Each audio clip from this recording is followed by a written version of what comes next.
Hello everyone, എല്ലാവർക്കും നമ്മുടെ weekly content സെഷനിലേക്ക് സ്വാഗതം.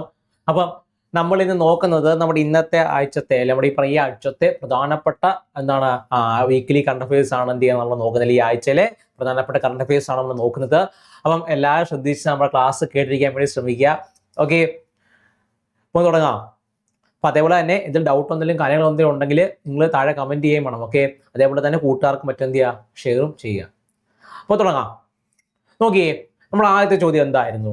അമേരിക്കയിലെ ലോസ് ആഞ്ചലസ് അക്കാഡമി മ്യൂസിയത്തിൽ പ്രദർശിപ്പിക്കാൻ തിരഞ്ഞെടുക്കപ്പെട്ട ആദ്യ ഇന്ത്യൻ ചിത്രം ഏതാണെന്നുള്ളതായിരുന്നു. അല്ലെ, എന്താണ്? അമേരിക്കയിലെ ലോസ് ആഞ്ചലസ് അക്കാഡമി മ്യൂസിയത്തിൽ പ്രദർശിപ്പിക്കാൻ തിരഞ്ഞെടുക്കപ്പെട്ട ആദ്യ ഇന്ത്യൻ ചിത്രം ഏതാണെന്നുള്ളതാണ്. അല്ലെ, എന്നോടെ പറയാം.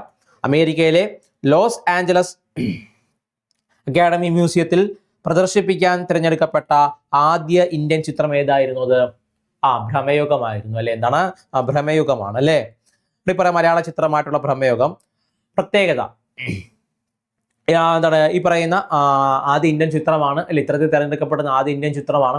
അതുകൂടാതെ തന്നെ 4 സ്റ്റേറ്റ് അവാർഡുകളും, അല്ലെ, അതേപോലെ തന്നെ മമ്മൂട്ടിക്ക് മികച്ച നടനുള്ള സ്റ്റേറ്റ് അവാർഡൊക്കെ നൽകി കൊടുത്ത ചിത്രം കൂടി ആയിരുന്നു എന്ന് പറയുന്ന ഭ്രമയുഗം എന്ന് പറയുന്നത്. അല്ലെ, അപ്പൊ ആലോചിക്കുക, അമേരിക്കയിലെ ലോസ് ആഞ്ചലസ് അക്കാഡമി മ്യൂസിയത്തിൽ പ്രദർശിപ്പിക്കാൻ തിരഞ്ഞെടുക്കപ്പെട്ട ആദ്യ ഇന്ത്യൻ ചിത്രം ഏതായിരുന്നു?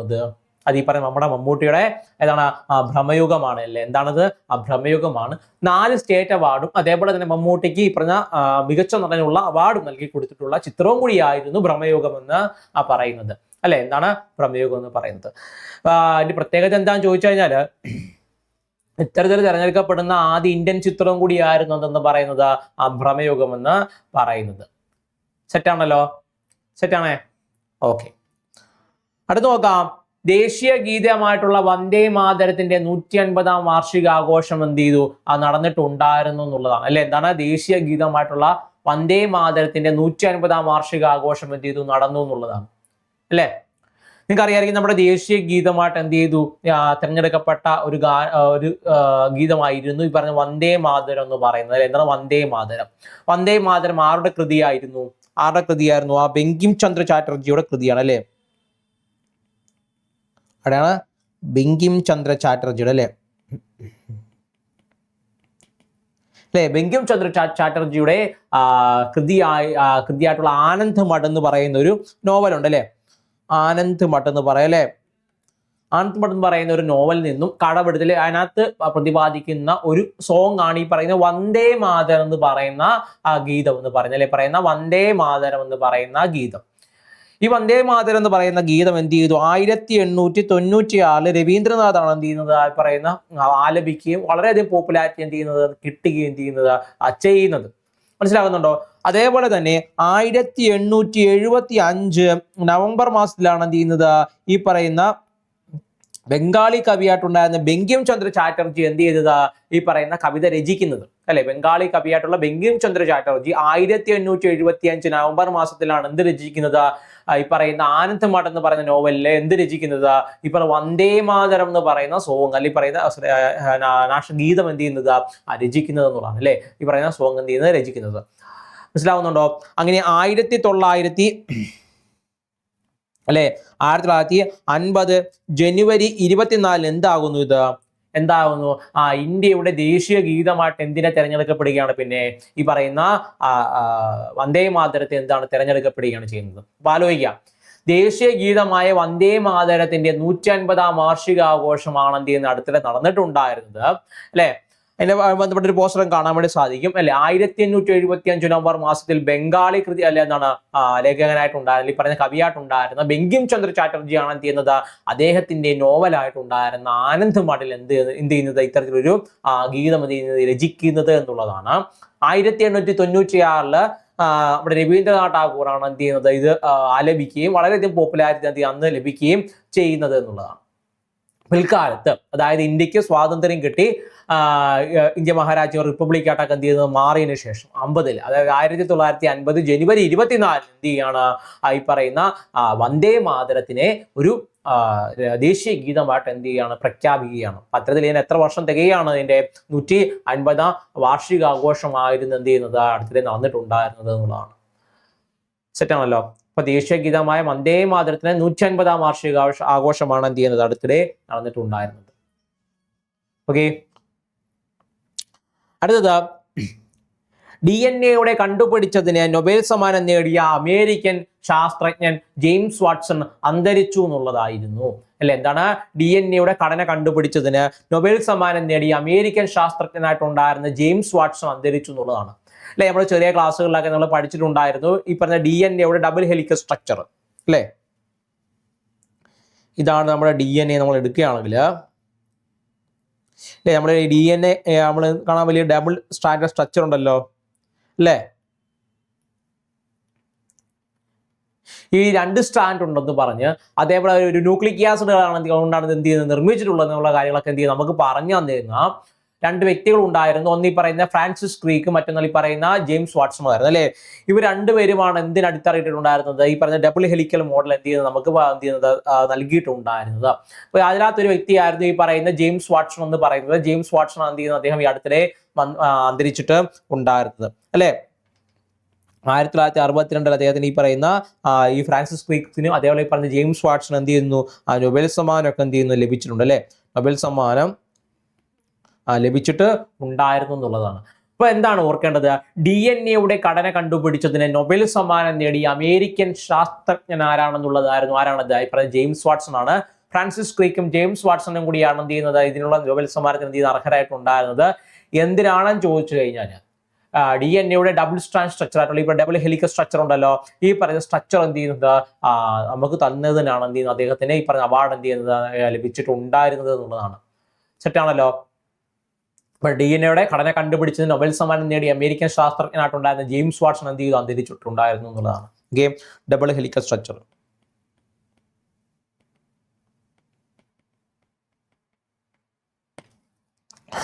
അടുത്തത് 2025 നവംബർ 2-ന് 162-ാം ജന്മവാർഷികം ആദരിച്ച നവോത്ഥാന നായകൻ ആരാണെന്നുള്ളതായിരുന്നു. അല്ലെ, എന്താണ്?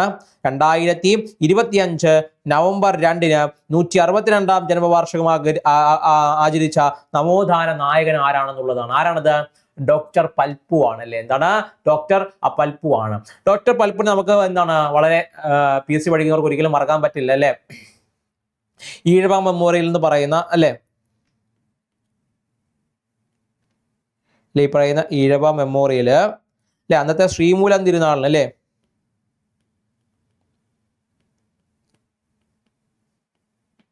അല്ലെ തിരുനാൾ എന്ത് സമർപ്പിച്ചത് ആരായിരുന്നു? ഈ പറഞ്ഞ ഡോക്ടർ പൽപ്പുവായിരുന്നു. അല്ലെ, ആരാണ്? ഡോക്ടർ പൽപ്പുവായിരുന്നു. അല്ലെ, അതേപോലെ തന്നെ ഈ പറയുന്ന മൈസൂർ അല്ലെ മൈസൂർ സ്റ്റേറ്റിലെ മൈസൂരിലെ ചീഫ് മെഡിക്കൽ ഓഫീസറും കൂടിയായിരുന്നു ആരെന്ന് പറയുന്നത് അന്നത്തെ മൈസൂർ സ്റ്റേറ്റിലെ അന്നത്തെ മൈസൂർ സ്റ്റേറ്റിലെ ചീഫ് മെഡിക്കൽ ഓഫീസറും കൂടിയായിരുന്നു ആരെന്ന് പറയുന്നത് ഡോക്ടർ പൽപ്പു എന്ന് പറയുന്നത്. അല്ലെ, അദ്ദേഹമാണ് ഈ പറഞ്ഞ 1896 ശ്രീമൂലം തിരുനാളിന് എന്ത് സമർപ്പിച്ചിട്ടുണ്ടായിരുന്നത്? ഈഴവ മെമ്മോറിയൽ സമർപ്പിച്ചിട്ടുണ്ടായിരുന്നത് ഈ പറയുന്ന മേൽജാതിക്കാരുടെ കൂട്ടത്തിൽ തന്നെ ഈ പറയുന്ന ഈഴവാസിന് എന്ത് ചെയ്യുന്നുണ്ട് ഈ പറയുന്ന സർക്കാർ ജോലികളിൽ സംവരണം നൽകണമെന്നുള്ള ആവശ്യപ്പെട്ടുകൊണ്ട് അദ്ദേഹം സമർപ്പിച്ചിട്ടുണ്ടായിരുന്നു എന്നാണ് ഈ പറയുന്ന ഈഴവ മെമ്മോറിയൽ എന്ന് പറയുന്നത്. അല്ലെ, അപ്പൊ ആലോചിക്കാം 2025 പ്രധാനമായിട്ട് ഇത് എവിടെയാണ്? ഇപ്പൊ തിരുവിതാംകൂറിലാണ്. അല്ലെ, തിരുവിതാംകൂറിലാണ്. ഇപ്പൊ 2025 നവംബർ 2-ന് 162-ാം ജന്മവാർഷികം ആഘോഷിച്ച നവോത്ഥാന നായകൻ ആരാണത്? ഡോക്ടർ പൽപ്പുവാണ്. അല്ലെ, ആരാണ്? ഡോക്ടർ പൽപ്പുവാണ്. തിരുവിതാംകൂറിൽ ആരാണുള്ളത്? ഡോക്ടർ പൽപ്പു ഈ പറയുന്ന ഈഴവ മെമ്മോറിയൽ 1896 അന്നത്തെ രാജാവായിട്ടുണ്ടായിരുന്ന ശ്രീമൂലം തിരുനാളിന് എന്ത് ചെയ്ത് സമർപ്പിച്ചിട്ടുള്ള വളരെ പ്രശസ്തനായിട്ടുള്ള വ്യക്തിയാണ്. അതിൽ മൈസൂർ സ്റ്റേറ്റിന്റെ അന്നത്തെ പറയുന്ന രാജ്യമായിട്ടുണ്ടായിരുന്ന മൈസൂർ സ്റ്റേറ്റിന്റെ ചീഫ് മെഡിക്കൽ ഓഫീസർ ആയിട്ടുണ്ടായിരുന്ന വ്യക്തിയും കൂടിയായിരുന്നു ആരെന്ന് പറയുന്നത് പറയുന്ന നമ്മുടെ നവോത്ഥാന നായകനായിട്ടുണ്ടായിരുന്ന ഡോക്ടർ പൽപ്പു എന്ന് പറയുന്നത്. അല്ലെ, ആരാണ്? ഡോക്ടർ പൽപ്പു. സെറ്റാണല്ലോ. അപ്പൊ 2025 നവംബറിന് 2-ന് 162-ാം ജന്മവാർഷികം ആഘോഷിക്കുന്ന നവോത്ഥാന നായകൻ ആരാണത്? ഡോക്ടർ പൽപ്പു ആണല്ലേ. ആരാണത്? ഡോക്ടർ പൽപ്പുവാണ്. അടുത്തത് പടിഞ്ഞാറൻ അതിർത്തിയിൽ ഇന്ത്യ നടത്തുന്ന സംയുക്ത സൈനിക അഭ്യാസം ഏതാണെന്നുള്ളതാണ്. അല്ലെ, പടിഞ്ഞാറൻ അതിർത്തിയിൽ ഇന്ത്യ നടത്തുന്ന സംയുക്ത സൈനിക അഭ്യാസം ഏതാണെന്നുള്ളതായിരുന്നു. ഏതാണത്? തൃശ്ശൂലാണ്. ഇതാണത് തൃശ്ശൂലാണ്. അല്ലെ, അപ്പൊ പടിഞ്ഞാറൻ അതിർത്തിയിൽ ഇന്ത്യ നടത്തുന്ന സംയുക്ത സൈനിക അഭ്യാസം ഏതാണെന്നുള്ളതായിരുന്നു ചോദ്യം. എന്തായിരുന്നു അത്? തൃശ്ശൂലാണ്. അല്ലെ, നോക്കാം. ഇന്ത്യയുടെ മാപ്പ് എടുത്ത് നോക്കുകയാണെങ്കിൽ കാണാൻ വേണ്ടി സാധിക്കും, പ്രധാനമായിട്ടും ഇന്ത്യയും പാകിസ്ഥാനും തമ്മിൽ ഒരുപാട് ബോർഡർ ഏരിയാസിൽ ഡിസ്പ്യൂട്ടുകളൊക്കെ നടത്തുന്നുണ്ട് അല്ലെ. അത്തരത്തിൽ നോക്കുകയാണെങ്കിൽ നമ്മുടെ ഗുജറാത്തിലെ ഭാഗങ്ങളിൽ ഏകദേശം ബോർഡറിൽ നിന്ന് 96 കിലോമീറ്റർ അപ്പുറത്തായിട്ട് നമ്മൾ കാണപ്പെടുന്ന ഒരു പ്രദേശമാണ് സർക്രീക്ക് എന്ന് പറയുന്ന പ്രദേശം അല്ലെ. വളരെ ചതുപ്പൊക്കെ നിറഞ്ഞിട്ടുള്ള പ്രദേശമായിരുന്നു സർക്രീക്ക് എന്ന് പറയുന്നത്. പണ്ട് കാലം മുതലേ വളരെ പ്രശ്നങ്ങളൊക്കെ ഉണ്ടായിരുന്ന പ്രദേശത്തെ പിന്നെ ബ്രിട്ടീഷുകാരാണ് തർക്കമൊക്കെ പരിഹരിച്ചുകൊണ്ട് അതിനെ പിൽക്കാലത്ത് പേര് മാറ്റി സർക്രീക്ക് എന്ന് ചെയ്തത് ആ പ്രദേശത്തിന് പേര് മാറ്റിയിട്ടുണ്ടായിരുന്നത് കച്ചുവാട്ട് വളരെ അടുത്തുള്ള പ്രദേശമാണ് അല്ലെ. റാൻ ഓഫ് കച്ചുവാട്ട് വളരെ അടുത്തുള്ള പ്രദേശമാണ് ഈ പറഞ്ഞ സർക്രീക്ക് എന്ന് പറയുന്നത് അല്ലെ. അപ്പൊ അതുമായിട്ട് ബന്ധപ്പെട്ട ഒരുപാട് വിഷയങ്ങൾ ഈ അടുത്തിടെ എന്ത് നടന്നിട്ടുണ്ടായിരുന്നു, ഇന്ത്യയും പാകിസ്ഥാനും തമ്മിൽ ഉണ്ടായിട്ടുണ്ടായിരുന്നു അല്ലെ. അപ്പൊ അതുമായി ബന്ധപ്പെട്ട ഒരുപാട് സൈനിക നീക്കങ്ങളൊക്കെ പാകിസ്ഥാന്റെ ഭാഗത്ത് നിന്ന് ഉണ്ടായതിനെ തുടർന്ന് ഇന്ത്യ എന്ത് ചെയ്തു, ഈ പറയുന്ന റാൻ ഓഫ് കച്ചുമായി ബന്ധപ്പെട്ടുള്ള സർക്രീക്ക് പ്രദേശങ്ങളിൽ എന്ത് ചെയ്തു, തൃശൂൽ എന്ന് പറയുന്ന സൈനിക അഭ്യാസം നടത്തുകയായിരുന്നു അല്ലെ. എയർഫോഴ്സും നേവിയും ആർമിയും കൂടെ ഉള്ള ഒരു സംയുക്ത സൈനിക അഭ്യാസമായിരുന്നു എന്തെന്ന് പറഞ്ഞത് ഈ പറയുന്ന തൃശൂൽ എന്ന് പറയുന്ന അഭ്യാസം എന്ന് പറയുന്നത് അല്ലെ. അപ്പൊ ആലോചിക്കുക, പടിഞ്ഞാറൻ അതിർത്തിയിൽ ഇന്ത്യ നടത്തുന്ന സംയുക്ത സൈനിക അഭ്യാസം ഏതാണെന്നുള്ളതായിരുന്നു. ഏതാണത്? തൃശൂലാണ് അല്ലെ. നമ്മളത് തൃശൂലാണ്. എന്തിനു വേണ്ടിയാണെന്ന് വെച്ചാൽ ഈ പറഞ്ഞ സർക്രീക്കോട് ബന്ധപ്പെട്ടിട്ടുള്ള തർക്കങ്ങളെ തുടർന്നാണ് എന്ത് ചെയ്യുന്നത്, അത്തരത്തിലൊരു അഭ്യാസം എന്ത് ചെയ്യുന്നത് ഉണ്ടായിട്ടുള്ളത് അല്ലെ. സംയുക്ത സൈനിക അഭ്യാസമാണ്. ആർമി, നേവി, എയർഫോഴ്സ് 3 സംഘടനകൾ എന്ത് ചെയ്യുന്നതിന്റെ ഭാഗമായിട്ട് പ്രവർത്തിച്ചിട്ടുണ്ട് എന്നുള്ളതാണ്. ഓക്കെ, ഓർക്കുക, പടിഞ്ഞാറ് അതിർത്തിയിൽ ഇന്ത്യ നടത്തുന്ന സംയുക്ത സൈനിക അഭ്യാസം ഏതാണത്? തൃശൂലാണ്. ഏതാണത്? തൃശൂൽ ആണ്.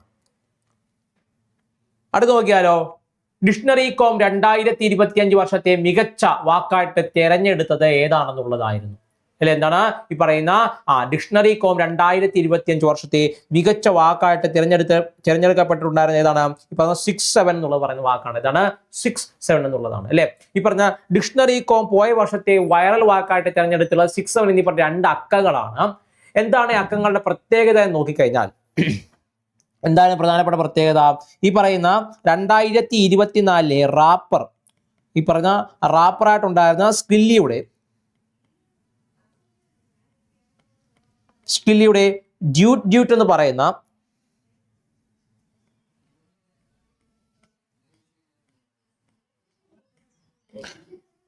അല്ലെ, ഡ്യൂട്ട് എന്ന് പറയുന്ന ഒരു സോങ്ങിലാണ് എന്ത് ചെയ്യുന്നത്, ആദ്യമായിട്ട് ഇപ്പൊ 67 എന്ന് പറയുന്ന വാക്ക് എന്ത് ചെയ്യുന്നത് അവര് അവിടെ ഉപയോഗിക്കുന്നത് എന്നുള്ളതാണ്. അപ്പം എന്തിനകത്താണ് ഇപ്പൊ ഇടം പിടിച്ചിട്ടുള്ളത്? ഈ പറയുന്ന ഡിക്ഷണറി.comന്റെ 2025 വർഷത്തെ ഈ പറയുന്ന മികച്ച വാക്കായിട്ട് തിരഞ്ഞെടുക്കപ്പെട്ട ഒരു വാക്കും കൂടിയാണ് ഈ പറയുന്ന 67 അല്ല 67 എന്നാണ് എന്ത് ചെയ്യുന്നത് വായിക്കുന്നത്. ഇതിനെ അർത്ഥമായിട്ട് നൽകിയിട്ടുള്ളത് മുതിർന്നവരെ ചൊടിപ്പിക്കാൻ വേണ്ടിയിട്ട് ഈ പറയുന്ന കൗമാരക്കാരുടെ പ്രധാന ഒരു ജൻസികളായിട്ടുള്ള ആളുകൾ എന്ത് ചെയ്യുന്നത് ഉപയോഗിക്കുന്ന ഒരു വാക്കാണ്. പ്രത്യേകിച്ച് അർത്ഥങ്ങളൊന്നുമില്ലാത്ത ഒരു വാക്കാണ് ഈ പറഞ്ഞ 67 എന്ന് പറയുന്നത് എന്ത് ചെയ്യുന്നത് ഉപയോഗിക്കുന്നത്. ഓക്കെ, കാര്യം ഈ പറഞ്ഞ സ്കിബിഡി, ഒഹിയോ എന്നൊക്കെ പറഞ്ഞ ഒരുപാട് വാക്കുകൾ ഈ അടുത്തിടെ എന്ത് ചെയ്യുന്നു വന്നിട്ടുണ്ടായിരുന്നു അല്ലെ. ഇപ്പൊ ഡിക്ഷണറി.com 2025 വർഷത്തെ മികച്ച വാക്കായിട്ട് തിരഞ്ഞെടുക്കപ്പെട്ടിട്ടുണ്ടായിരുന്നത് 67 എന്ന് പറയുന്ന വാക്കാണ്. അതാണ് 67 എന്ന് പറയുന്ന വാക്കാണ്. അർത്ഥം മുതിർന്നവരെ കളിയാക്കുന്നതിനോട് അല്ലെങ്കിൽ ചൊടിപ്പിക്കുന്നതിന്റെ ഭാഗമായിട്ട് ജൻസി ആയിട്ടുള്ള ആളുകൾ ഉപയോഗിക്കുന്ന ഒരു പദമാണ് എന്തെന്ന് പറയുന്നത് 67 എന്ന് പറയുന്ന ഈ പറഞ്ഞ പദം. പ്രത്യേകിച്ച് ഒരു അർത്ഥവും അതിനില്ല എന്നുള്ളതാണ് രസകരമായിട്ടുള്ള മറ്റൊരു പ്രത്യേകത അല്ലെ. പ്രത്യേകം സ്പെസിഫൈ ചെയ്ത് പറയുന്നതിന് വേണ്ടിയിട്ടുള്ള ഒരു പ്രത്യേക അർത്ഥം എന്തിനില്ല, ഇപ്പോൾ 67 എന്ന് പറയുന്ന പദത്തിന് ഇല്ല എന്നുള്ളതാണ്. സെറ്റാണല്ലോ അല്ലെ. അപ്പൊ ഡിക്ഷണറി.com 2025 വർഷത്തെ മികച്ച വാക്കായിട്ട് തിരഞ്ഞെടുത്തത് ഏതായിരുന്നു? അത് 67 എന്ന് പറയുന്ന വാക്കാണ് അല്ലെ. 2024 ഒരു റാപ്പറായിട്ടുണ്ടായിരുന്ന ഈ പറഞ്ഞ സ്കില്ലിയുടെ ഡ്യൂട്ട് എന്ന് പറയുന്ന പാട്ടിൽ നിന്നാണ് എന്ത് വന്നിട്ടുണ്ടായിരുന്നത്? 67 എന്ന് പറയുന്ന വാക്ക് എന്ത് വന്നിട്ടുണ്ടായിരുന്നത് എന്നുള്ളതാണ്. ഓക്കെ, അടുത്തതാ ശ്രീ ചിത്തിര തിരുനാൾ സ്മാരക സംഗീത നാട്യകലാ കേന്ദ്രത്തിന്റെ ശ്രീ ചിത്തിര തിരുനാൾ പുരസ്കാരത്തിന് അർഹനായത് ആരാണെന്നുള്ളതായിരുന്നു അല്ലെ. എന്താണ് ശ്രീ ചിത്തിര തിരുനാൾ സ്മാരക സംഗീത നാട്യകലാ കേന്ദ്രത്തിന്റെ ശ്രീ ചിത്തിര തിരുനാൾ പുരസ്കാരത്തിന് അർഹനായത് ആരാണെന്നുള്ളതായിരുന്നു. ആരാണത്? ഗോകുലം ഗോപാലനായിരുന്നു അല്ലെ. ആരാണ്? ഗോകുലം ഗോപാലനാണ് ഈ അവാർഡിന് അർഹനായിട്ടുണ്ടായിരുന്നുള്ളതാണ്. ഒരുപാട് ചാരിറ്റി പ്രവർത്തനത്തിലും വിദ്യാഭ്യാസ രംഗത്തിലും ജീവകാരുണ്യത്തിലും വലിയ രീതിയിലുള്ള സംഭാവനകൾ നൽകിയതിനാണ് എന്ത് ചെയ്യുന്നത് ശ്രീ ചിത്തിര തിരുനാൾ സ്മാരക സംഗീത നാട്യ കലാകേന്ദ്രത്തിന്റെ ശ്രീ ചിത്തിര തിരുനാൾ പുരസ്കാരത്തിന് എന്ത് ചെയ്യുന്ന ആരെ അർഹനാക്കിയത്? ഗോകുലം ഗോപാലിനെ അർഹനാക്കിയിട്ടുണ്ടായിരുന്നത്. ഇതാണ് വിദ്യാഭ്യാസം, ജീവകാരുണ്യം, സാംസ്കാരിക കാര്യങ്ങൾ എന്ത് ചെയ്യുന്നത് സാമൂഹ്യ വിദ്യാഭ്യാസ ജീവകാരുണ്യ പ്രവർത്തനങ്ങളിൽ എന്ത് സജീവമായിട്ടുള്ള പങ്കാളിത്തം നടത്തിയതിനാണ് എന്ത് ചെയ്യുന്നത് ശ്രീ ചിത്തിര തിരുനാൾ സ്മാരക സംഗീത നാട്യകലാ കേന്ദ്രത്തിന്റെ ശ്രീ ചിത്തിര തിരുനാൾ പുരസ്കാരത്തിന് ആരെ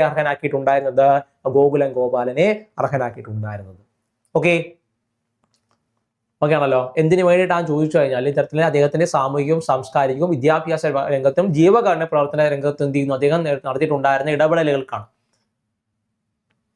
ഓക്കെ, അടുത്ത് നോക്കിയാലോ.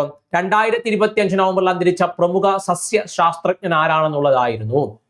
ആരാണ്? 2025 നവംബറിൽ അന്തരിച്ച പ്രമുഖ സസ്യ ശാസ്ത്രജ്ഞൻ ആരാണെന്നുള്ളതാണ്. ആരാണത്?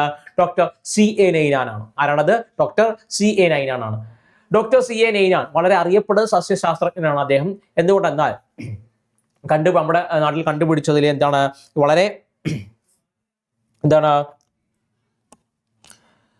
അല്ലെ ഏറ്റവും കൂടുതൽ ക്രോമസോം ഉള്ള സസ്യമായിട്ടുണ്ടായിരുന്ന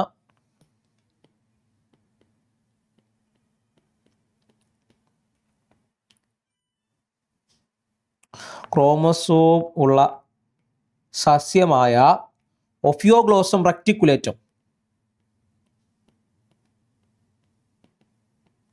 എന്താണ്? ഒഫിയോഗ്ലോസം റെക്ടിക്കുലേറ്റം.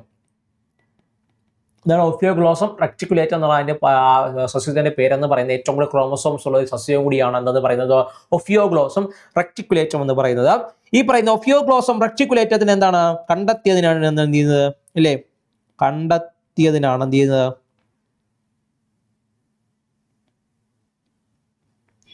പ്രസിദ്ധൻ അല്ലേ? പ്രസിദ്ധനാണ് ആരെന്ന് പറയുന്നത് ഈ പറയുന്ന ഡോക്ടർ CA നൈനാൻ എന്ന് പറയുന്നത് അല്ലെ? സെറ്റ് അല്ലേ? അപ്പൊ ഏറ്റവും കൂടുതൽ ക്രോമസോം സസ്യമായിട്ടുണ്ടായിരുന്ന ഒഫിയോഗ്ലോസം റെക്ടിക്കുലേറ്റം എന്ത് ചെയ്തത് കണ്ടുപിടിച്ചിട്ടുണ്ടായിരുന്ന വ്യക്തിയാണ് ആരെന്ന് പറയുന്നത് ഈ പറയുന്ന പ്രമുഖ സസ്യ ശാസ്ത്രജ്ഞനായിട്ടുണ്ടായിരുന്ന ഡോക്ടർ CA നൈനാൻ എന്ന് പറയുന്നത്. ആരാണ്? CA നൈനാൻ. ഇദ്ദേഹത്തിന് മറ്റു പ്രത്യേകത കൂടിയുണ്ട്. അദ്ദേഹത്തിന് കേരള സാഹിത്യ അക്കാദമി അവാർഡ് ലഭിച്ചിട്ടുള്ള വ്യക്തിയും കൂടിയാണ് ആരെന്ന് പറയുന്നത് അല്ലെ? കേരള സാഹിത്യ അക്കാദമി അവാർഡ് ലഭിച്ചിട്ടുള്ള വ്യക്തിയും കൂടിയാണ് ആരെന്ന് പറയുന്നത് CA നൈനാൻ എന്ന് പറയുന്നത്. ഏത് പുസ്തകത്തിനാണ് അല്ലെങ്കിൽ ഏത് രചനയ്ക്കാണെന്ന് ചോദിച്ചു കഴിഞ്ഞാൽ അല്ലേ എന്തായിരുന്നു? DNA വഴി ജീവാത്മാവിലേക്ക് അല്ലെ? DNA വഴി ജീവാത്മാവിലേക്ക് എന്ന് പറയുന്ന ആ പുസ്തകം അല്ലേ? പുസ്തകത്തിന് എന്താണ് വൈജ്ഞാനിക ഗ്രന്ഥത്തിനുള്ള അവാർഡാണ് ലഭിച്ചത്. വൈജ്ഞാനിക ഗ്രന്ഥത്തിനുള്ള അവാർഡ് അല്ലേ? അവാർഡാണ് ഇത് ലഭിച്ചിട്ടുണ്ടായത്. അപ്പൊ ഏറ്റവും കൂടുതൽ ക്രോമസോംസ് ഉണ്ടായിരുന്ന സസ്യമായിട്ടുണ്ടായിരുന്ന ഒഫിയോഗ്ലോസം റെക്ടിക്കുലേറ്റം എന്ന് പറയുന്ന സസ്യത്തെ കണ്ടുപിടിച്ചതിനാണ് ഡോക്ടർ CA നൈനാൻ എന്ന് ലഭിച്ചിട്ടുള്ള അല്ലേ അദ്ദേഹം പ്രശസ്തനായിട്ടുണ്ടായിരുന്നത്. കേരള സാഹിത്യ അക്കാദമി അവാർഡ് ലഭിച്ചിട്ടുള്ള ഒരു പുസ്തകമായിട്ടുണ്ടായിരുന്ന DNA വഴി ജീവാത്മാവിലേക്ക് എന്നറിയപ്പെടുന്ന പുസ്തകം എന്ത് ചെയ്യുന്ന രചയിതാവ് കൂടിയായിരുന്നു ഡോക്ടർ CA നൈനാൻ അല്ലെ? അദ്ദേഹത്തിന് ആ പുസ്തകത്തിനാണ് വൈജ്ഞാനിക ഗ്രന്ഥത്തിനുള്ള അവാർഡ് എന്ത് ചെയ്യുന്നത് ഈ പറയുന്ന Kerala Sahitya Akademi award doctor CA Ninan എന്ത് ചെയ്യുന്നത് നൽകി കൊടുത്തിട്ടുണ്ടായിരുന്നു. വളരെ പ്രശസ്തനായിട്ടുള്ള വ്യക്തിയാണ് അല്ലെ? അല്ലെ? അപ്പൊ എന്താണ് 2025 നവംബറിൽ അന്തരിച്ച പ്രമുഖ സസ്യശാസ്ത്രജ്ഞനും ഉള്ള വ്യക്തിയായിരുന്നു ഡോക്ടർ CA നൈനാൻ ആണ്. ആലോചിക്കുക അദ്ദേഹത്തിന്റെ പുസ്തകത്തിന്റെ പേര് എന്തായിരുന്നു? ഈ പറയുന്ന DNA വഴി ഈ പറയുന്ന ജീവാത്മാവിലേക്ക് എന്ന് പറഞ്ഞ നോവല്. അതിന് എന്ത് ലഭിച്ചു? കേരള സാഹിത്യ അക്കാദമി അവാർഡ് ലഭിച്ചിട്ടുണ്ടായിരുന്നു. ഏറ്റവും കൂടുതൽ ക്രോമസോം ഉള്ള സസ്യമായിട്ടുണ്ടായിരുന്ന ഒഫിയോഗ്ലോസം റെക്ടിക്കുലേറ്റത്തെ കണ്ടുപിടിച്ചിട്ടുണ്ടായിരുന്ന വ്യക്തിയായിരുന്നു ആരെന്ന് പറയുന്നത് ഡോക്ടർ CA നൈനാൻ എന്ന് പറയുന്നത് അല്ലെ? എന്താണ് ഒഫിയോഗ്ലോസം റെക്ടിക്കുലേറ്റ്? സെറ്റാണല്ലോ. ഒഫിയോഗ്ലോസം റെക്ടിക്കുലേറ്റം എന്നുള്ളതാണ് സസ്യത്തിന്റെ പേര്. ഒഫിയോഗ്ലോസം റെക്ടിക്കുലേറ്റം. ഓക്കെ, അടുത്തത് കുടുംബശ്രീ ഉൽപ്പന്നങ്ങൾ വീട്ടിലെത്തിക്കുന്ന പദ്ധതി ഏതാണെന്നുള്ളതാണ് അല്ലെ? എന്താണ് കുടുംബശ്രീ ഉൽപ്പന്നങ്ങൾ വീട്ടിലെത്തിക്കുന്ന ആ പദ്ധതി ഏതാണെന്നുള്ളതാണ്. ഏതാണ് കുടുംബശ്രീ ഉൽപ്പന്നങ്ങൾ വീട്ടിലെത്തിക്കുന്ന പദ്ധതി? ഏതാണ്? കുടുംബശ്രീ ഹോം ഷോപ്പ് പദ്ധതി എന്ന് പറയും. എന്താണത്? കുടുംബശ്രീ ഹോം ഷോപ്പ് പദ്ധതി എന്നാണ് എന്ത് പദ്ധതിയുടെ പേരെന്ന് പറയുന്നത് അല്ലെ? കുടുംബശ്രീയോട് ബന്ധപ്പെട്ട ഒരുപാട് അല്ലെ സ്കീംസ് മറ്റു കാര്യങ്ങൾ എന്ത് അടുത്തിടെയായിട്ട് വന്നിട്ടുണ്ടായിരുന്നു. അപ്പൊ അതെല്ലാം നോട്ട് ചെയ്ത് വെച്ച് പഠിക്കണം. കുടുംബശ്രീ ഉൽപ്പന്നങ്ങൾ വീട്ടിലെത്തിക്കുന്ന പദ്ധതി എന്താണത്? കുടുംബശ്രീ എന്താണ് ഹോം ഷോപ്പ് പദ്ധതി എന്നുള്ളതാണ്. അതേപോലെ പോക്കറ്റ് മാർട്ട് പോക്കറ്റ് മാർട്ട് എന്ന സംവിധാനം. കാരണം പോക്കറ്റ് മാർട്ട് എന്ന് പറഞ്ഞാൽ കുടുംബശ്രീ ഉൽപ്പന്നങ്ങൾ പ്രധാനമായിട്ട് അവർ എന്ത് ചെയ്യും വീട്ടിൽ മറ്റും ഉത്പാദിപ്പിക്കുന്ന അല്ലെങ്കിൽ ഈ പറയുന്ന വാണിജ്യാടിസ്ഥാനത്തിൽ കുടുംബശ്രീയുടെ ഭാഗത്തു നിന്ന് ഉത്പാദിപ്പിക്കുന്ന ഉൽപ്പന്നങ്ങൾ വളരെ റീസണബിൾ ആയിട്ടുള്ള നിരക്കുകൾ എന്ത് ചെയ്യുന്നു മറ്റേ ഉപഭോക്താക്കൾക്ക് ലഭിക്കുന്ന ഒരു ഓൺലൈൻ പ്ലാറ്റ്ഫോം ആയിരുന്നു എന്തെന്ന് പറയുന്നത് പോക്കറ്റ് മാർട്ട് എന്ന് പറയുന്ന ഒരു സംവിധാനം എന്ന് പറയുന്നത് അല്ലെ? ഇ കൊമേഴ്സ് പ്ലാറ്റ്ഫോം ആയിരുന്നു അല്ലെ? ഇ കൊമേഴ്സ് പ്ലാറ്റ്ഫോം ആയിരുന്നു ഈ പറഞ്ഞ പോക്കറ്റ് മാർട്ട് എന്ന് പറയുന്നത്. ഇത് ആരാണ് അവതരിപ്പിച്ചത്? കുടുംബശ്രീയാണ് അവതരിപ്പിച്ചിട്ടുണ്ടായിരുന്നത്. അപ്പൊ ആലോചിക്കാം, കുടുംബശ്രീ ഉൽപ്പന്നങ്ങൾ വീട്ടിലെത്തിക്കുന്ന പദ്ധതി ഏതാണെന്നുള്ളതാണ്. അത് കുടുംബശ്രീ ഹോം ഷോപ്പ് പദ്ധതിയാണ്. അതാണ് കുടുംബശ്രീ ഹോം ഷോപ്പ് പദ്ധതിയാണ്. ഓർത്തിരിക്കുക, എന്താണ് കുടുംബശ്രീ ഹോം ഷോപ്പ് പദ്ധതി? ആണല്ലോ കുടുംബശ്രീ ഉൽപ്പന്നങ്ങൾ വീട്ടിലെത്തിക്കുന്ന പദ്ധതി എന്താണത്? കുടുംബശ്രീ ഹോം ഷോപ്പ് പദ്ധതി. അടുത്തത് 55ാമത് സംസ്ഥാന ചലച്ചിത്ര അവാർഡ് പ്രഖ്യാപിച്ചിട്ടുണ്ടായിരുന്നു. നമുക്ക് അറിയാമായിരിക്കും 55ാമത് ചലച്ചിത്ര അവാർഡ് എന്ത് ചെയ്തു? അടുത്ത പ്രഖ്യാപിച്ചിട്ടുണ്ടായിരുന്നു അല്ലെ. അതിന് കൂടെ തന്നെ പ്രധാനമായിട്ട് അതിന്റെ ചെയർമാൻ അല്ലെ, ജൂറി ചെയർമാൻ ഉണ്ടായത് പ്രകാശ് രാജ് ആയിരുന്നു അല്ലെ. അതേപോലെ തന്നെ അതിന്റെ കൂട്ടത്തിൽ പഠിക്കേണ്ട കുറച്ച് പോയിന്റുകളുണ്ട്, അത് നമ്മൾ കൊടുത്തിട്ടുണ്ട്. പ്രധാനമായിട്ടും ഒന്നെന്ന് പറഞ്ഞാൽ മികച്ച നടനായിട്ട് എടുത്തിട്ടുണ്ടായിരുന്നത് മമ്മൂട്ടിയാണ്. പ്രമേഹം എന്ന് പറയുന്ന ചിത്രത്തിനായിരുന്നു. മികച്ച നടി എന്താണ്? ഷംല ഹംസയാണ് അല്ലെ, ഫെമിലിച്ചി ഫാത്തിമയ്ക്കാണെന്ന് തോന്നുന്നു അല്ലെ. അടുത്തത് ജനപ്രിയ സിനിമയായിട്ട് തിരഞ്ഞെടുക്കപ്പെട്ടിട്ടുണ്ടായിരുന്നത് അടുത്തിടെ ഇറങ്ങിയിട്ടുണ്ടായിരുന്ന പ്രേമലു എന്ന് പറയുന്ന ചിത്രത്തിനായിരുന്നു. എന്താണത്? പ്രേമലു എന്ന് പറയുന്ന ചിത്രത്തിനായിരുന്നു. മികച്ച ഗ്രന്ഥമല്ല ഈ പറഞ്ഞ പൊൻപട്ടാരകൾ എന്നുള്ളത് CS മീനാക്ഷിയുടെ ആയിരുന്നു. അടുത്ത മികച്ച സിനിമ അല്ലെ, മികച്ച മൂവിയായിട്ട് തിരഞ്ഞെടുക്കപ്പെട്ടിട്ടുണ്ടായിരുന്നത് മഞ്ഞുമൽ ബോയ്സ് ആണ്. തിരിഞ്ഞു പോകരുത്. ജനപ്രിയ സിനിമയായിട്ട് തിരഞ്ഞെടുക്കപ്പെട്ടിട്ടുണ്ടായിരുന്ന പ്രേമലുവും മികച്ച സിനിമയായിട്ട് തിരഞ്ഞെടുക്കപ്പെട്ടിട്ടുണ്ടായിരുന്ന മഞ്ഞുമൽ ബോയ്സും ആയിരുന്നു. അതോടൊപ്പം തന്നെ മികച്ച ഗാനരചയിതാവാരായിരുന്നു? മികച്ച ഗാനരചയിതാവാരായിരുന്നു? അത് പറയുന്ന വേടനാണ്. എന്താണ്? മികച്ച ഗാനരചയിതാവാരായിരുന്നു? അത് പറയുന്ന വേടനാണ്. അത് മികച്ച ഗാനരചയിതാവായിട്ട് എന്ത് ചെയ്ത് ലഭിച്ചിട്ടുണ്ടായിരുന്നു. അതേപോലെ തന്നെ നമ്മുടെ ആസിഫ് അലിക്കൊക്കെ പ്രത്യേക ജൂറി പരാമർശമൊക്കെ ലഭിച്ചിട്ടുണ്ടായിരുന്നു. ഓക്കെ, അപ്പൊ ആലോചിക്കുക, 55ാമത് സംസ്ഥാന ചലച്ചിത്ര അവാർഡ്. അതിന് പ്രധാനമായിട്ടും ജൂറി ചെയർമാനായിട്ട് ഉണ്ടായിരുന്നത് ജൂറി ചെയർമാനായിട്ട് ഉണ്ടായിരുന്ന പ്രകാശ് രാജാണ്. മികച്ച നടൻ എന്ന് പറയുന്നത് മമ്മൂട്ടിയാണ്. മികച്ച നടിയായിട്ട് എന്ത് ചെയ്യുന്നത് എടുത്തിട്ടുണ്ടായിരുന്നത് ഈ പറഞ്ഞ ഷംല ഹംസയാണ്. ജനപ്രിയ സിനിമ എന്ന് പറഞ്ഞു കഴിഞ്ഞാൽ അത് പ്രേമലു ആയിരുന്നു. മികച്ച ഗ്രന്ഥം അല്ലെങ്കിൽ പെൺപാട്ട് താരങ്ങൾ എന്ന് പറയുന്നത് CS മീനാക്ഷിയുടെയാണ് അല്ലെ, CS മീനാക്ഷിയുടെ ആയിരുന്നു. മികച്ച സിനിമ എന്ന് പറയുന്ന മഞ്ഞുമൽ ബോയ്സ് ആയിരുന്നു. ഇപ്പോൾ ചിദംബരത്തിന്റെ മൂവി ആയിരുന്നു അല്ലെ. അതേപോലെ മികച്ച ഗാനരചയിതാവ് എന്ന് പറഞ്ഞാരായിരുന്നു? വേടനായിരുന്നു. അതേപോലെ തന്നെ ആസിഫ് അലി പ്രത്യേക ജൂറി പരാമർശം എന്ത് ചെയ്തിട്ടുണ്ടായിരുന്നു എന്നുള്ളതാണ്. അപ്പൊ 55ാമത് സംസ്ഥാന ചലച്ചിത്ര അവാർഡ് എന്ത് ചെയ്യുന്നത് പ്രഖ്യാപിച്ചതിന്റെ ലിസ്റ്റാണ് നൽകിയിട്ടുള്ളത്. പ്രധാന കുറച്ച് ലിസ്റ്റാണ് ഇനിയുണ്ട്. അപ്പൊ നിങ്ങൾ എന്ത് ചെയ്യുക, ഇതെന്ത് ഒന്ന് പഠിച്ച് വെക്കാൻ വേണ്ടി ശ്രമിക്കുക എന്നുള്ളതാണ്. ഓക്കെ, സെറ്റാണല്ലോ. അപ്പൊ മികച്ച നടൻ മമ്മൂട്ടി, മികച്ച നടി ഷംല ഹംസ, മമ്മൂട്ടിയുടെ ഇപ്പുറം പ്രമേഹമാണ് അല്ലെ, പ്രമേഹമാണ്. എനിക്കൊന്ന് ഫെമിലിച്ചി ഫാത്തിമയാണെന്ന് തോന്നുന്നു അല്ലെ. ഓക്കെ, അടുത്തത് പ്രേമലു മികച്ച സിനിമ. പൊൻപാട്ട് താരങ്ങളെ CS മീനാക്ഷിയുടെ.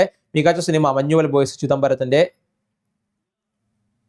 വേടന്റെ റാപ്പർ അല്ലെ, അദ്ദേഹം റാപ്പാണ്. പറയുന്ന മികച്ച ഗാനരചയിതാവായിരുന്നു പറയുന്ന വേടൻ എന്ന് പറയുന്നത്. ഓക്കെ, അടുത്തത് അല്ലെ, അടുത്ത 2025 വനിതാ ഏകദിന ക്രിക്കറ്റ് ലോകകപ്പിൽ കിരീടം നേടിയിട്ടുണ്ടായിരുന്നത് ആരാണെന്നുള്ളതാണ് അല്ലെ. 2025 വനിതാ ഏകദിന ക്രിക്കറ്റ് ലോകകപ്പിൽ കിരീടം നേടിയിട്ടുണ്ടായിരുന്നത് ആരായിരുന്നു?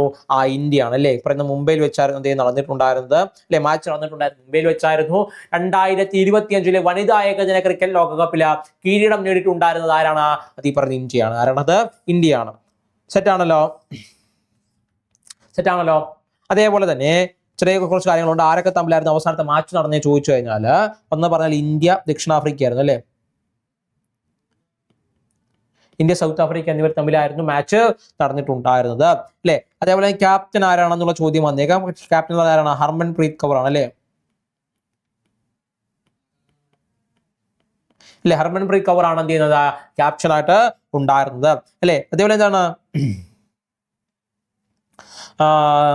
പ്ലെയർ ഓഫ് ദ ടൂർണമെന്റ് അല്ലെ.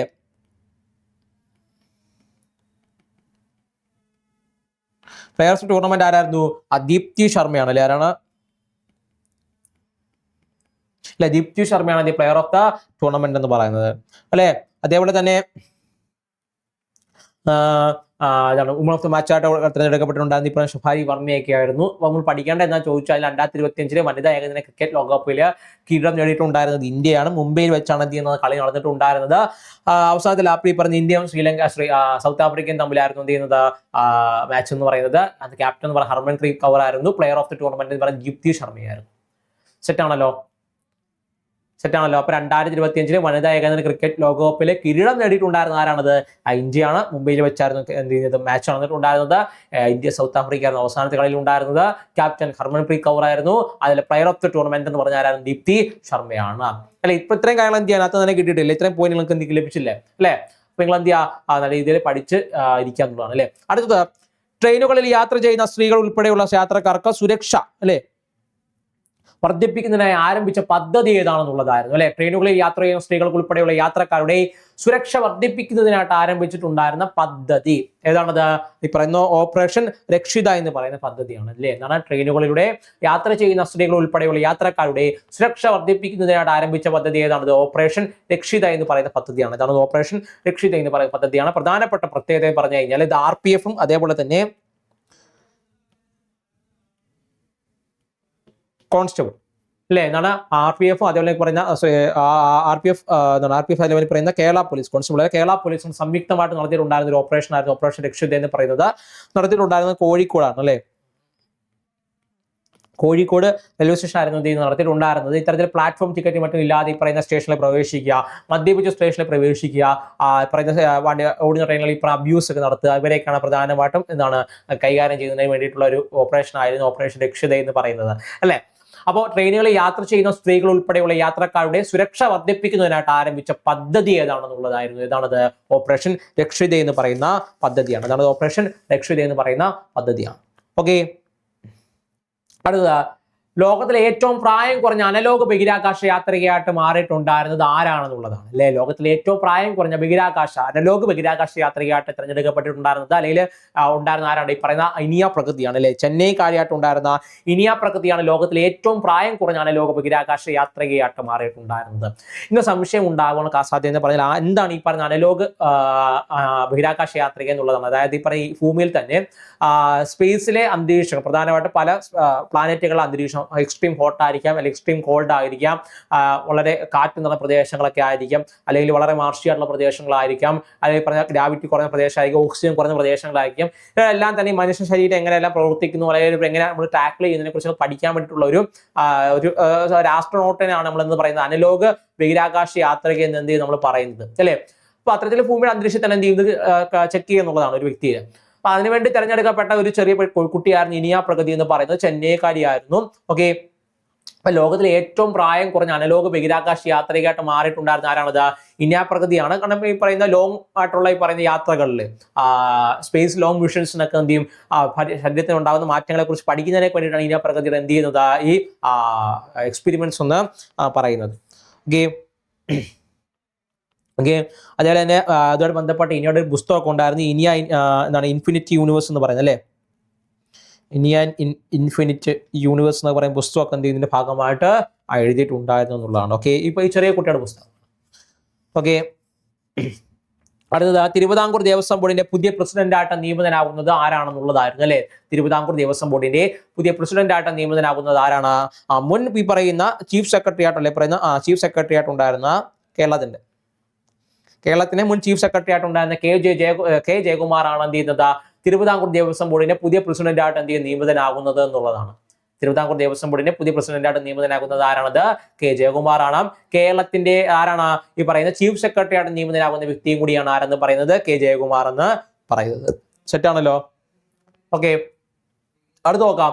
അടുത്തിടെ സന്ദർശകർക്കായിട്ട് തുറന്നു കൊടുത്ത 2 പതിറ്റാണ്ടെടുത്ത് നിർമ്മിച്ച ലോകത്തിലെ ഏറ്റവും വലിയ മ്യൂസിയം ഏതാണെന്നുള്ളതാണ്. എന്താണ് ഈ പറയുന്ന അടുത്തിടെ സന്ദർശകർക്കായിട്ട് തുറന്നു കൊടുത്ത ലോകത്തിൽ തന്നെ 2 പതിറ്റാണ്ടെടുത്ത് നിർമ്മിച്ച ലോകത്തിലെ ഏറ്റവും വലിയ മ്യൂസിയം ഏതാണെന്നുള്ളതാണ്? ഗ്രാൻഡ് ഈജിപ്ഷ്യൻ മ്യൂസിയം ആണ്. എന്താണത്?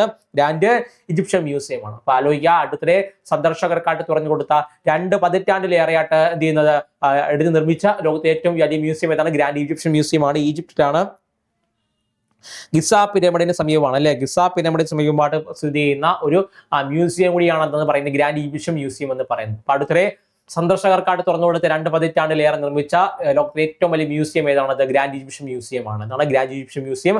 ഈജിപ്തിലാണ്. അവിടെയാണ് ഗിസ പിരമിഡ് സമീപമായിട്ടാണ് ഇത് നിർമ്മിച്ചിട്ടുള്ളത് എന്നുള്ളതാണ് അല്ലെ.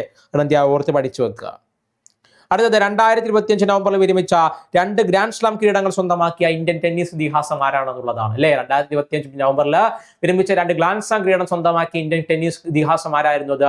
രോഹൻ ബൊപ്പണ്ണയാണ് അല്ലെ. രോഹൻ ബൊപ്പണ്ണയാണ്. കർണാടക കൂർഗ് സ്വദേശിയായിട്ടുള്ള രോഹൻ ബൊപ്പണ്ണ എന്ന് പറയുന്നത് വളരെ പ്രായം കൂടിയ ഒരു വ്യക്തിയും കൂടിയാണ്. എന്താണ് പ്രായം കൂടിയ വ്യക്തി എന്ന് ഉദ്ദേശിക്കുന്നത് വെച്ചാൽ ഈ പറയുന്ന ഗ്രാൻഡ് സ്ലാം കിരീടം സ്വന്തമാക്കുന്ന ഗ്രാൻഡ് സ്ലാം കിരീടം സ്വന്തമാക്കുന്ന ഏറ്റവും പ്രായം കൂടിയ വ്യക്തി അല്ലെ. പ്രായം കൂടിയ വ്യക്തി എന്ന് പറയുന്ന റെക്കോർഡ് വാർക്കാണ് സ്വന്തം ഈ പറയുന്ന രോഹൻ ബൊപ്പണ്ണയ്ക്കാണ് സ്വന്തം. അതേപോലെ തന്നെ ഈ പറയുന്ന ATP മാസ്റ്റേഴ്സ് ചാമ്പ്യൻഷിപ്പിൽ വിജയിക്കുന്ന അല്ലെ വിജയിയാവുന്ന ഏറ്റവും പ്രായം കൂടിയ വ്യക്തി എന്നുള്ളത് എന്ത് ചെയ്യുന്ന ഒരു റെക്കോർഡും കൂടെ ആർക്കുണ്ടെന്നുള്ളതാണ് രോഹൻ ബൊപ്പണ്ണയ്ക്കുണ്ട്. അതേപോലെ തന്നെ 3 തവണ ഇന്ത്യ റെപ്രസെന്റ് ചെയ്തുകൊണ്ട് എന്ത് ചെയ്തു ഒളിമ്പിക്സിൽ പങ്കെടുത്തുള്ള വ്യക്തിയും കൂടിയാണ് ആരെന്ന് പറയുന്നത് രോഹൻ ബൊപ്പണ്ണ എന്ന് പറയുന്നത്. അപ്പൊ 2025 നവംബറിൽ വിരമിച്ച 2 ഗ്രാൻഡ് സ്ലാം കിരീടങ്ങൾ സ്വന്തമാക്കിയ ഇന്ത്യൻ ടെന്നീസ് ഇതിഹാസം ആരാണത്? രോഹൻ ബൊപ്പണ്ണയാണ് അല്ലെ, കൂർഗ് സ്വദേശിയാണ്. അടുത്ത 2025 നവംബറിൽ നിയമസഭാ തെരഞ്ഞെടുപ്പ് നടന്ന ഇന്ത്യൻ സംസ്ഥാനം ഏതാണെന്നുള്ളതാണ് അല്ലെ. ഇതാണ് 2025 നിയമസഭാ തെരഞ്ഞെടുപ്പ് നടന്ന ഇന്ത്യൻ സംസ്ഥാനം ഏതായിരുന്നു? അത് ബീഹാർ ആയിരുന്നു അല്ലെ. എന്താണ്? ബീഹാറാണ്. ബീഹാറിന്റെ ഈ പറയുന്ന ചരിത്രത്തിൽ തന്നെ എന്താണ് ഏറ്റവും കൂടുതൽ വോട്ടിംഗ് നടന്നിട്ടുള്ള ഒരു തെരഞ്ഞെടുപ്പ് കൂടിയായിരുന്നു ഈ പറയുന്ന മുൻ വർഷങ്ങളെക്കാളും ഏറ്റവും കൂടുതൽ തെരഞ്ഞെടുപ്പ് അല്ലെങ്കിൽ പറയുന്ന പോളിംഗ് റേറ്റ് ഒക്കെ ഉണ്ടായിരുന്ന ഒരു തെരഞ്ഞെടുപ്പ് കൂടിയായിരുന്നു ബീഹാറിൽ നടന്നിട്ടുണ്ടായിരുന്നത് എന്നുള്ളതാണ് അല്ലെ. ഇപ്പൊ 2025 നവംബറിൽ നിയമസഭാ തെരഞ്ഞെടുപ്പ് നടന്നിട്ടുണ്ടായിരുന്ന ഇന്ത്യൻ സംസ്ഥാനം ഏതാണത്? ബീഹാറാണ്. ഇതാണത് ബീഹാറാണ്. അടുത്തത് KR ഗൗരിയമ്മ അന്താരാഷ്ട്ര പുരസ്കാരത്തിന് അർഹയായ സാമൂഹ്യ പ്രവർത്തക ആരാണെന്നുള്ളതായിരുന്നു അല്ലെ. എന്താണ്? KR ഗൗരിയമ്മ അന്താരാഷ്ട്ര പുരസ്കാരത്തിന് അർഹയായ സാമൂഹ്യ പ്രവർത്തക ആരായിരുന്നു? അത് അരുണ റോയ് ആയിരുന്നു. ആരാണത്? അരുണ റോയ് ആണ്. ആലോചിക്കുക, KR ഗൗരിയമ്മ അന്താരാഷ്ട്ര പുരസ്കാരത്തിന് അർഹയായത് ആരായിരുന്നു അല്ലെ? അല്ല, അർഹയായ സാമൂഹ്യ പ്രവർത്തക ആരാണത്?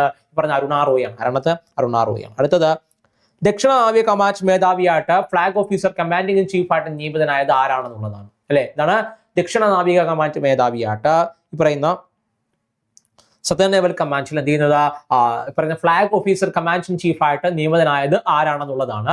വൈസ് അഡ്മിറൽ സമീർ സക്സേനയാണ് എന്ത് ചെയ്യുന്നത് ഇത്തരത്തില് നിയമിതനായിട്ടുണ്ടായിരുന്നത്. ഇപ്പൊ വൈസ് അഡ്മിറൽ സമീർ സക്സേനയാണ് എന്ത് ചെയ്യുന്നത് ഇത്തരത്തില് നിയമിതനായിട്ടുണ്ടായിരുന്നത് എന്നുള്ളതാണ് അല്ലെ. തൊട്ടു മുമ്പ് ഉണ്ടായിരുന്ന വൈസ് അഡ്മിറലായിട്ട് ഉണ്ടായിരുന്ന വി ശ്രീനിവാസ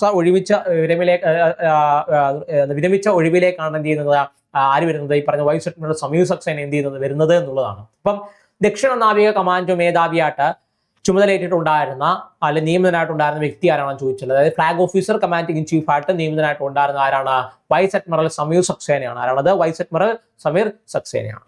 അടുത്തത് KSRT ബസ്സുകളുടെ തത്സമയ യാത്രാ വിവരങ്ങൾ ഉൾപ്പെടുത്തി പുറത്തിറക്കിയ മൊബൈൽ ആപ്ലിക്കേഷൻ ഏതാണെന്നുള്ളതാണ് അല്ലെ. എന്താണ് ഈ പറയുന്ന KSRTC ബസ്സുകളുടെ തത്സമയ യാത്രാ വിവരങ്ങൾ എന്ത് ചെയ്യുന്നത് ഉൾപ്പെടുത്തി പുറത്തിറക്കിയിട്ടുണ്ടായിരുന്ന മൊബൈൽ ആപ്ലിക്കേഷൻ ഏതാണെന്നുള്ളതാണ്. ഏതാണത്? KSRTC ചലോ ആപ്പ് എന്നുള്ളതാണ്. എന്താണ്? KSRTC ചലോ ആപ്പ് എന്നുള്ളതാണ്. ഓരോ സ്റ്റേഷനിൽ എത്തുന്ന സമയങ്ങളിൽ യാത്രക്കാർക്ക് ബസ്സുകൾ എവിടെയെല്ലാം എത്തിയിട്ടുണ്ടെന്നുള്ളത്, ഏത് സമയത്ത് എന്ത് എത്തിയിട്ടുണ്ടെന്നതിനെ കുറിച്ചുള്ള വിശദമായിട്ടുള്ള വിവരങ്ങൾ എന്ത് ചെയ്യും ഈ പറയുന്ന ചലോ ആപ്പിലൂടെ ലഭ്യമാകും എന്നുള്ളതാണ് പ്രധാനപ്പെട്ട പ്രത്യേകത എന്ന് പറയുന്നത് അല്ലെ. അപ്പം KSRTC ബസ്സുകളുടെ തത്സമയ വിവരങ്ങൾ ഉൾപ്പെടുത്തി പുറത്തിറക്കിയിട്ടുണ്ടായിരുന്ന മൊബൈൽ ആപ്ലിക്കേഷൻ ഏതാണത്? KSRTC ചലോ ആപ്പാണ്. എന്താണ്? KSRTC ചലോ ആപ്പാണ്. ആലോചിക്കാം, KSRTC ബസ്സുകളുടെ തത്സമയ യാത്രാ വിവരങ്ങൾ ഉൾപ്പെടുത്തി പുറത്തിറക്കിയിട്ടുണ്ടായിരുന്ന മൊബൈൽ ആപ്ലിക്കേഷൻ ഏതാണത്? KSRTC ചലോ ആപ്പാണ് അല്ലെ. അടുത്ത് നോക്കിയാലോ, 2025 എഴുത്തച്ഛൻ പുരസ്കാരം ലഭിച്ചിട്ടുണ്ടായിരുന്നത് ആർക്കാണെന്നുള്ളതായിരുന്നു അല്ലെ. 2025 എഴുത്തച്ഛൻ പുരസ്കാരം ലഭിച്ചിട്ടുണ്ടായിരുന്ന വ്യക്തി ആരാണത്? KG ശങ്കരപ്പിള്ളയാണ്. ഈ പറയുന്ന മഹാരാജാസ് കോളേജിലെ പ്രിൻസിപ്പളായിട്ടൊക്കെ ഉണ്ടായിരുന്ന ഈ പറഞ്ഞ കൊല്ലം ചവറ സ്വദേശിയാണ്. ആരെന്ന് പറയുന്നത്? KG ശങ്കരപ്പിള്ള എന്ന് പറയുന്നത്. അദ്ദേഹത്തിന് 2025 എഴുത്തച്ഛൻ പുരസ്കാരത്തിന് അർഹയായ വ്യക്തിയായിട്ടാണെന്ന് പറയുന്നത് KG ശങ്കരപ്പിള്ള എന്ന് പറയുന്നത് അല്ലെ. അടുത്ത് നോക്കിയാലോ, സൈനിക സേവനങ്ങൾക്ക് കരുത്ത് പകരുന്ന യാത്രാവിനിമയ ഉപകരമായിട്ടുള്ള CMS 03 ആയിട്ടുള്ള G-SAT-7R ഉപഗ്രഹം ഭ്രമണപഥത്തിലേക്കുള്ളതാണ് അല്ലെ. നോക്കുക, സൈനിക സേവനങ്ങൾക്കായിട്ട് കരുത്ത് പകരുന്ന വാർത്താവിനിമയ ഉപഗ്രഹമായിട്ടുണ്ടാകുന്ന CMS 03 G-SAT-7 ആണ് അല്ലെ, 7R ആണ് ഉപഗ്രഹം ഭ്രമണപഥത്തിലേക്ക് എന്നുള്ളതാണ് അല്ലെ. ഇത്തരത്തില് നേവിക്ക് വേണ്ടിയാണ് പ്രധാനമായിട്ട് എന്ത് ചെയ്യാൻ ഡെവലപ്പ് ചെയ്തിട്ടുള്ളത് അല്ലെ. എന്താണ്? നേവിക്ക് വേണ്ടിയിട്ടാണ് പ്രധാനമായിട്ട് എന്ത് ചെയ്യാൻ ഡെവലപ്പ് ചെയ്തിട്ടുണ്ട് എന്നുള്ളതാണ് അല്ലെ. അത്യാധുനിക സംവിധാനങ്ങളോടുകൂടി തന്നെ അതാണ് ഏറ്റവും അല്ലെ പറയുന്ന ഭാരം കൂടി ഇന്ത്യയിൽ നിന്നും വിക്ഷേപിക്കുന്ന ഏറ്റവും ഭാരം കൂടിയ എന്താണ് ഒരു യാത്രാ വിനിമയ ഉപഗ്രഹം എന്നുള്ള റെക്കോർഡ് കൂടി ആർക്കുണ്ടെന്നുള്ളതാണ് ഈ പറയുന്ന CMS 03 ഉപഗ്രഹ വിക്ഷേപണത്തിന് എന്ത് ചെയ്യുന്നുണ്ട് ഉണ്ടെന്നുള്ളതാണ് അല്ലെ. അപ്പൊ ആലോചിക്കുക, സൈനിക സേവനങ്ങൾ കരുത്ത് പകരുന്ന വാർത്താവിനിമയ ഉപഗ്രഹമായിട്ടുണ്ട് CMS 03 എന്ത് ചെയ്തു വിജയകരമായിട്ട് ഭ്രമണപഥത്തിലേക്ക് എത്തിയെന്നുള്ളതാണ് അല്ലെ. ഓക്കെ, അപ്പം ഇത്രയാണ് നമ്മുടെ വീക്ക്ലി കറണ്ട് അഫയേഴ്സ് എന്ന് പറയുന്നത്. എന്താണ് വീക്ക്ലി കറണ്ട് അഫയേഴ്സ് എന്ന് പറയുന്നത്? അതേപോലെ തന്നെ നിങ്ങൾ എല്ലാവരും PSCക്ക് വേണ്ടിയിട്ട് തയ്യാറെടുക്കുന്നവരായിരിക്കും അല്ലെ. അപ്പം പ്രധാനമായിട്ട് നമുക്കിപ്പം വിളിച്ചിട്ടുള്ള അതേപോലെ തന്നെ വിളിക്കാനിരിക്കുന്ന ഒരുപാട് തസ്തികകളുണ്ട് അല്ലെ. യൂണിവേഴ്സിറ്റി അസിസ്റ്റന്റ് ആയിക്കോട്ടെ, കമ്പനി ബോർഡ് അസിസ്റ്റന്റ് ഇപ്പൊ വിളിച്ചു, എക്സൈസ് ഇൻസ്പെക്ടർ വിളിച്ചിട്ടുണ്ടായിരുന്നു, സബ് ഇൻസ്പെക്ടർ, SPCID എക്സാമിനേഷൻ ഒക്കെ വരാൻ പോവുകയാണ് അല്ലെ. അപ്പൊ ഇത്തരത്തില് ഒരുപാട് എക്സാമിനേഷൻസിലേക്ക് വേണ്ടി തയ്യാറെടുക്കുന്നതിൽ പ്രിപ്പയർ ചെയ്യുന്നവരായിരിക്കും നിങ്ങൾ അല്ലെ. അപ്പൊ നിങ്ങൾ ഓരോന്നിനും വേണ്ടി ഓരോ കോഴ്സ് എടുത്ത് നിങ്ങൾ പഠിക്കേണ്ട ആവശ്യമില്ല. നമ്മുടെ EZB ആയാലും നിങ്ങൾക്ക് വേണ്ടിയിട്ട് പറഞ്ഞ ഒറ്റ കോഴ്സിൽ 5 പരീക്ഷകൾ പാസ്സാക്കുന്ന പുതിയൊരു കോഴ്സുമായിട്ട് വന്നിട്ടുണ്ട്. ഇതിന്റെ പ്രത്യേകത പറഞ്ഞാൽ ഡെയിലി സ്റ്റഡി പ്ലാനും ലൈവ് പ്ലസ് റെക്കോർഡ് ക്ലാസ്സുകളും അതേപോലെ മോക്ക് ടെസ്റ്റുകളും റിവിഷൻ സെക്ഷൻസ് ഒക്കെ പ്രൊവൈഡ് ചെയ്ത ഒരു കംപ്ലീറ്റ് കവറേജ് ആണ് നിങ്ങൾക്ക് വേണ്ടിയിട്ട് എന്ത് ചെയ്യുക നമ്മൾ പ്രൊവൈഡ് ചെയ്യുന്നത് എന്നുള്ളതാണ്. ഈ കോഴ്സിലേക്ക് ജോയിൻ ചെയ്യാൻ താല്പര്യമുണ്ടെങ്കിൽ ഈസി ബി അക്കാഡമിയുടെ ആപ്പ് പ്ലേ സ്റ്റോറിൽ ആപ്പ് അവൈലബിൾ ആണ്. നിങ്ങൾക്ക് എന്ത് ചെയ്യാം, ആപ്പ് ഡൗൺലോഡ് ചെയ്തതിനു ശേഷം കോഴ്സ് പർച്ചേസ് ചെയ്യാം. അതല്ല ആപ്പുമായിട്ട് ബന്ധപ്പെട്ട കോഴ്സുമായി ബന്ധപ്പെട്ട എന്ത് സംശയം ഉണ്ടായാലും താഴെ കാണുന്ന നമ്പറിൽ വിളിച്ച് കോൺടാക്ട് ചെയ്താൽ മതി. ഓക്കെ, പറഞ്ഞാൽ 9995467246 നമ്പറിൽ വിളിച്ച് കോൺടാക്ട് ചെയ്ത് കഴിഞ്ഞാൽ എല്ലാ സംശയത്തിനും നമ്മൾ എന്ത് ഉത്തരം നൽകുന്നതായിരിക്കും. അതേപോലെ തന്നെ പുതിയ പുതിയ അപ്ഡേറ്റുകൾ നോട്ടിഫിക്കേഷൻ വരുന്ന സമയങ്ങളിൽ അപ്പോൾ തന്നെ അറിയണം താല്പര്യമുള്ളവരാണ് നിങ്ങളെങ്കിൽ എന്ത് ചെയ്യണം, ഇപ്പോൾ തൊട്ടായിട്ടൊരു ടെലിഗ്രാം ഗ്രൂപ്പിൽ ലിങ്കും താഴെ കൊടുത്തിട്ട് നിങ്ങൾക്ക് എന്ത് ചെയ്യാം, അവിടെ നിന്ന് കയറിയ ശേഷം ഈ പറയുന്ന ടെലിഗ്രാം ഗ്രൂപ്പിൽ എന്ത് ചെയ്യാൻ വേണ്ടി ജോയിൻ ചെയ്യാൻ വേണ്ടി സാധിക്കുന്നതാണ്. അതേപോലെ തന്നെ നിങ്ങൾക്ക് എന്ത് ഡൗട്ടോ സജഷനോ എന്തുണ്ടായാലും നമ്മളുമായിട്ട് എന്ത് ചെയ്യാം പങ്കുവെക്കാൻ വേണ്ടി സാധിക്കുന്നതാണ്. എന്ത് ചെയ്യണമെന്ന് ചോദിച്ചു കഴിഞ്ഞാൽ താഴെ കാണപ്പെടുന്ന ഒരു നമ്മുടെ ഗൂഗിൾ ഫോമിൽ ലിങ്ക് താഴെ കൊടുത്തിട്ടുണ്ട്. നിങ്ങൾക്ക് എന്ത് ചെയ്യാം, ഡൗട്ട് സജഷനൊക്കെ എന്ത് ചെയ്യാം അവിടെ രേഖപ്പെടുത്താവുന്നതാണ്. ഓക്കെ, എന്ത് ഡൗട്ട് ഉണ്ടായാലും സംശയങ്ങൾ എന്തുണ്ടായാലും എന്ത് അവിടെ രേഖപ്പെടുത്താം. തീർച്ചയായിട്ടും എന്ത് ചെയ്യും ഉത്തരങ്ങൾ ലഭിക്കുന്നതായിരിക്കും. അതുപോലെ നിങ്ങളെ വിലയേറിയ കമന്റുകളും ലൈക്കുകളും എന്ത് ചെയ്യാം നമ്മുടെ ഈ പറയുന്ന കമന്റ് സെക്ഷനിൽ എന്ത് ചെയ്യാം അറിയിക്കാവുന്നതാണ്. ഓക്കെ, നമ്മുടെ സംശയങ്ങൾ മറ്റുള്ള കാര്യങ്ങളെല്ലാം നിങ്ങൾക്ക് എന്ത് ചെയ്യാം അവിടെ അറിയിക്കാൻ സാധിക്കുന്നതാണ്. നിങ്ങളുടെ കൂട്ടുകാർക്ക് എന്ത് ചെയ്യാം അയച്ചു കൊടുക്കാൻ വേണ്ടി ശ്രമിക്കുക എന്നുള്ളതാണ്. ഓക്കെ, നമ്മുടെ ആഴ്ചയിലെ പ്രധാനപ്പെട്ട കറണ്ട് അഫയേഴ്സിലാണ് ഒരുപാട് എക്സാമിനേഷൻ ഒക്കെ വരുന്നുണ്ട്. അപ്പോൾ കറണ്ട് അഫയേഴ്സ് നല്ല രീതിയിൽ പഠിക്കാൻ വേണ്ടി ശ്രമിക്കുക. ഓക്കെ, അപ്പം എല്ലാവർക്കും താങ്ക് യു.